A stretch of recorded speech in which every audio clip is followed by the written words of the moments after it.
hello students तुम्हारे इतना unit test exam maths परीक्षा हुआ नहीं भिडिओ चाई जाबा खूब इम्पर्टेन्ट एन पेपर लै आनिছোঁ कारण इतना मैथ्सर एग्जाम हुआ नाছিলে किन्तु आज फाइनेली मैथ्सर एग्जाम हो गई और आम देखा पाइছোঁ किछुमान एनेकुवा टपिक जोर पर बेसिक कुवेश्चन आहि आछे की टपिकर पर कुवेश्चन आहिছে कोनकिटा एक्सारसाइजर पर प्रश्न आहिছে गोटेखिनि मैं কৈ আছোঁ তাৰ আগতে তোমালোকে পেপাৰখন এবাৰ চাই যোৱা আৰু যোনখিনি কাৰেক্ট এনসাৰ হয় সেইখিনি আমি ৰেড কালাৰ দি মাৰ্ক কৰি থৈ দিছোঁ তো ৰেড কালাৰ দি মাৰ্ক কৰাখিনি কাৰেক্ট এনসাৰ হয় তোমালোকে চাই যাবা ইংলিছ আৰু আছামিজ মিডিয়াম দুটাতে আছে এখন আজি হৈ যোৱা পেপাৰ হয় তোমালোক কোনখন ডিস্ট্ৰিক্টৰ হয় কমেন্ট কৰি জনাবা মই তোমালোকক তেনেকুৱা নিচিনাকৈ কমন এদি দিব চেষ্টা কৰিম তো ডিস্ট্ৰিক্টখনৰ নামটো কমেণ্টত জনাই দিবা তোমালোকে বাকি এই পেপাৰখন তোমালোকে চাই যোৱা যদিহে মেথছৰ এক্সাম এতিয়ালৈ হোৱা নাই এখন আজি হৈ যোৱা যোৰহাট ডিস্ট্ৰিক্টৰ পেপাৰ আছিলে আৰু আমি বাকিবিলাকৰ এনালাইজ কৰি এটা বস্তু পাইছোঁ যে কোনখিনি টপিকৰ পৰা তোমালোকৰ এবাৰ বেছি কুৱেশ্যন আহিব পাৰে তো সো তোমালোকৰ ৰিভিজন চেপ্টাৰটোৰ পৰা তোমালোকৰ এমসিকিউ আদি খুদিব বেছিকৈ চেপ্টাৰ নম্বৰ 1 ৰ পৰা এক্সাৰসাইজ 1.2 টো চাবা চেপ্টাৰ নম্বৰ 2 পৰা 2.2 এক্সাৰসাইজটো চাবা আৰু চেপ্টাৰ নম্বৰ 6 ৰ পৰা থিওৰেম চাবা থিওৰেম মানে হৈছে উপপাদ্য আৰু বাকিবিলাক সাবজেক্টৰ কাৰণে ষ্টুডেণ্টে মোক কৈছিল যে কিবা কিবি দিব লাগে সো ভিডিও দি আমি অলৰেডি দি থৈ দিছোঁ কিন্তু ইংলিছৰ 149 ৰ পিছত তোমালোকে নোটছ পিডিএফ ল'ব পাৰিবা আছামিজৰ 149 ৰ পিছত ল'ব পাৰিবা সোশ্যাল সায়েন্সৰ 149 ৰ পিছত পিডিএফ তোমালোকে ল'ব পাৰিবা তো এছএছএলসি 2027 ৰ বাবে ইম্পৰ্টেন্ট পিডিএফ আছে আমাৰ ওচৰত তাত তোমালোকে ধুনীয়াকৈ নোটছ হিচাপে আমি বনাই দি থৈ দিছোঁ এমসিকিউ আদিও থাকিব লগতে আৰু কুৱেশ্যন আদিও তোমালোকে পাই যাবা যোনখিনি প্ৰতিটো চেপ্টাৰৰ পৰা ইম্পৰ্টেন্ট হয় গ্ৰামাৰখিনি আমি কভাৰ কৰি দিছোঁ বহুত ইংলিছ আৰু আছামিজৰ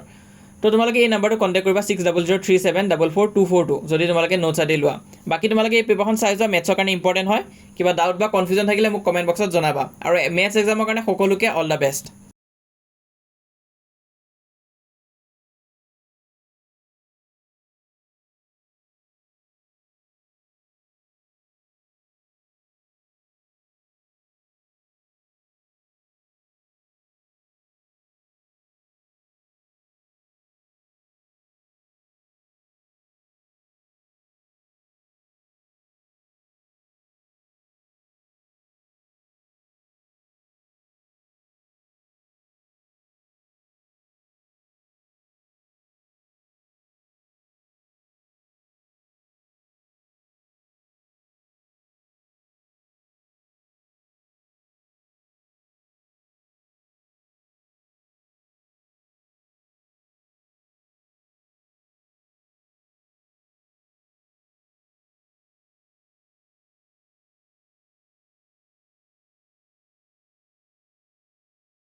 তো ইমান আছিল আজি এই ভিডিওটোত লগতে তোমালোকে আমাৰ হোৱাটছএপত জয়েন কৰিবা যিসকল এতিয়ালৈ আমাক হোৱাটছএপত জয়েন কৰা নাই সোনকালে জয়েন কৰি ল'বা লিংকটো মই পিন কমেণ্ট আদি দি থৈ দিছোঁ তাত আমি এক্সট্ৰা পিডিএফ আদিও তোমালোকক দি দিম যাতে তোমালোকে ভাল স্ক'ৰ কৰিব পাৰা সেইটো কাৰণে হোৱাটছএপত জয়েন কৰিবা লিংকটো পিন কমেণ্টত দিয়া আছে ডেছক্ৰিপশ্যনতো দিয়া আছে আৰু আমাৰ এই চেনেলটো তোমালোকে ছাবস্ক্ৰাইব কৰি থৈ দিবা যাতে নিউ ভিডিঅ'জ আহিলে তোমালোকে সোনকালে পাই যোৱা